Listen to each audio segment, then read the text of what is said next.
কীৰ্তনৰ 5 ৰস কীৰ্তন শাস্ত্ৰ ভাগ যে শুনি বুজিছেনে বাৰু কথাটো বুজি পোৱা নাই ভালকে আমাৰ হেল্ল' আমাৰ কীৰ্তন শাস্ত্ৰৰ 5টা ৰস আছে ৰস 5টা এতিয়া বুজিছেনে বাৰু এতিয়া ঘোষা ভাগত ৰস কেইটা বাৰু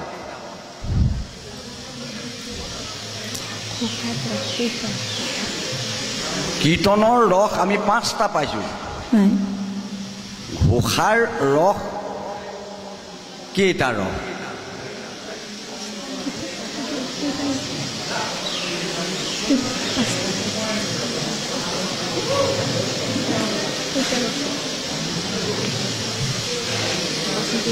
কৃষ্ণ অকণ চপাই লওকচোন ভক্তি ৰস কওক আদি ৰস নহয় সেৱা নাম ফল কৃপা আপোনাৰ সবে মনত ৰাখিব আমি বাৰু কৈ দিছোঁ কথাটো সেৱা নাম ফল কৃপা এই ঘোষাৰ 4টা ৰস আপোনাৰ খবৰ পৰিৱেশন সুন্দৰ হৈছে কিন্তু আমাৰ মধ্য অসমত কেইটামান নিয়ম আমাৰ চলি আছিলে আমি আমাৰ উপৰোক্ত এজন বিচাৰকে কৈছিলে কথাটো অকণমান এই যিটো আমাৰ জোৰণি গাই যে ধৰক নামৰ আগত আমাৰ মধ্য অসমত নাগায় আমাৰ ফালে আকৌ আমি এনেকৈ গাওঁ নহয় আমি বুজি পাইছোঁ কথাটো বাৰু আমি ভালকৈ বুজি পাইছোঁ আমি আপোনালোকক পাই নথৈ আনন্দিত হৈছোঁ কিয়নো আমিতো আপোনাৰ খবৰো ৰসটো আমাক লাগিব নালাগিব জানো আপোনাৰ খবৰ ৰসটো আমি নলবাৰীৰ ৰসটো আজি দেখা পাইছোঁ হয়নে নহয় নামভাগত সুন্দৰ এটা আপোনাৰ সবে আখ্যান পৰিৱেশন কৰিছে এইটো আমি মানে শুনি সুখ পাইছোঁ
राम राम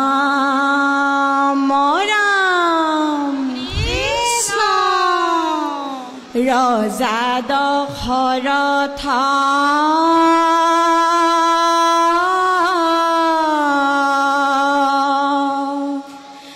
मृग मारिबा कमने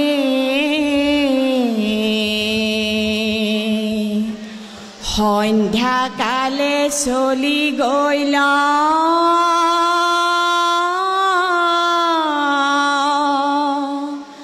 हर जुरबने कृष्ण अंध पिता माता हेतु जलयानी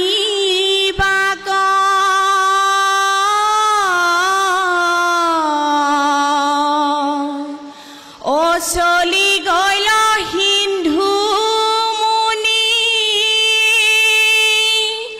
हर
ৰাম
ৰাম কৰিলো বুলি ৰজাই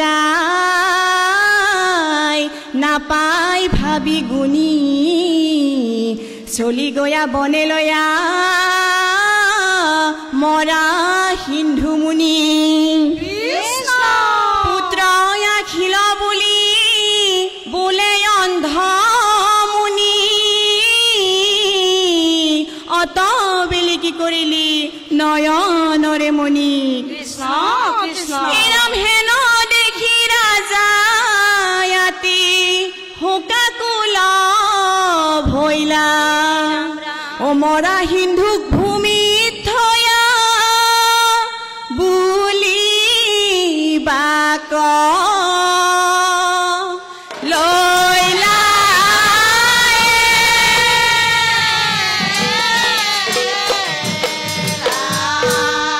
পুত্ৰ নহয় মুনি বৰ্ময় দশৰথৰা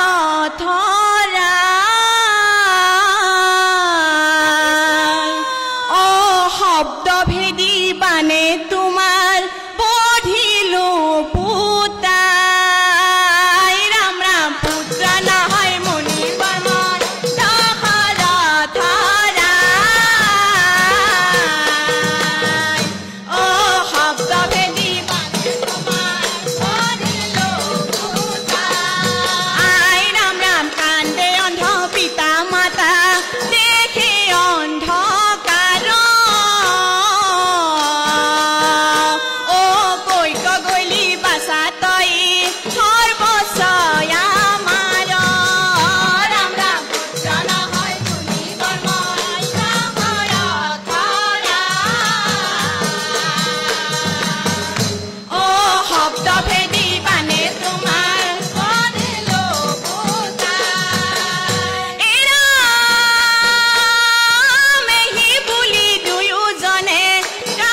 কৃষ্ণ কৃষ্ণ শুন হেৰ মহাপাপী অযোধ্যাৰ জন বিনা দুখী পুত্ৰক পঠিলি অকাৰণ কৃষ্ণ কৃষ্ণ হেৰা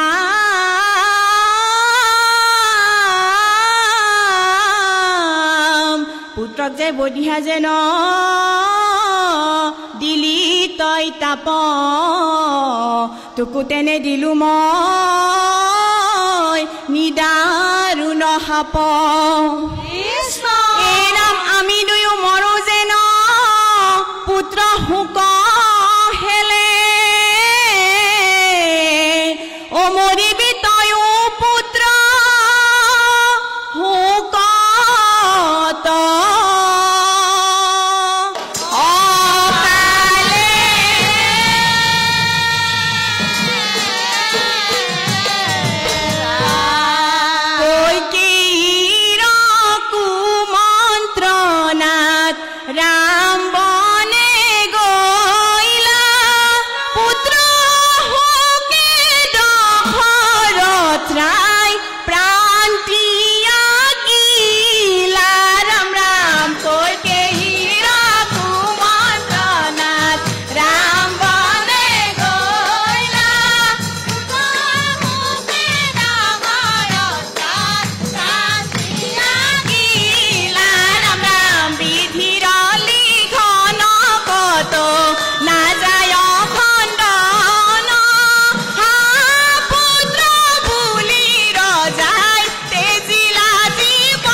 কৃষ্ণ কৃষ্ণ হৰি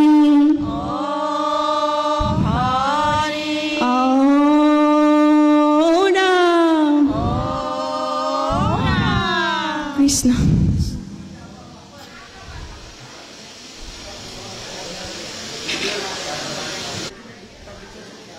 অশব্দৰ অনুসাৰে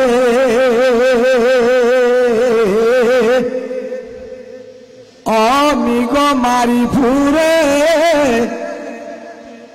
অশব্দ বেদ কৰি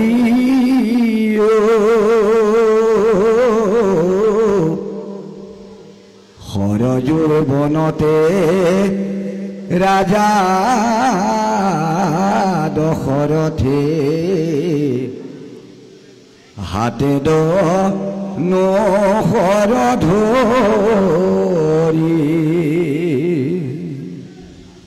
হে আই মাতৃসকল সাত সাগৰ 13 নদী পাৰ হৈ আপোনাসম এই মধ্য অসম নগাঁৱত এতিয়া নিশ্চয় প্ৰায় 4টা বাজিবৰ হ'ল হয় 4টা বাজিছে সুমধুৰ অন্ধমণি অভিশাপৰ যি আখ্যান ভাগ চমুকৈ আপোনাৰ সবে দিহাৰ সুৰত পৰিৱেশন কৰিছে। আমি সঁচাকৈ বহুত আনন্দিত হৈছোঁ। বাকী সকলৰ ক'ব নোৱাৰোঁ, আমাৰ হৃদয় স্পৰ্শ হৈ গৈছে। কৃষ্ণ আৰু এটা আমাৰ হৃদয় স্পৰ্শ হৈছে, আপোনাক এতিয়ালৈকে মঞ্চত যিখিনি আমাৰ গোকুলৰ গোপীসকল মঞ্চত উপবিষ্ট হৈছে প্ৰভু ভগৱন্তৰ গুণানুকীৰ্তন কৰিবলৈ, আপোনাৰ খবৰ সাজ সজ্জাত কিন্তু ইয়াতকৈ আৰু উন্নতমকৈ আমি দেখা পোৱা নাই। তাৰ পৰা আমি অকণমান শলাগ লৈছোঁ। কৃষ্ণ আপোনাক সঁচাকৈ অসমীয়াৰ কীৰ্তিস্তম্ভ স্বৰূপ বৰ আনন্দ পাইছোঁ। কিন্তু আই মাতৃসকল, আমি পৰম দুৰ্ভাগ্য বুলিহে অনুভৱ কৰিছোঁ আপোনাক সবক এভাগি প্ৰশ্ন নিক্ষেপ কৰিবলৈ পায়।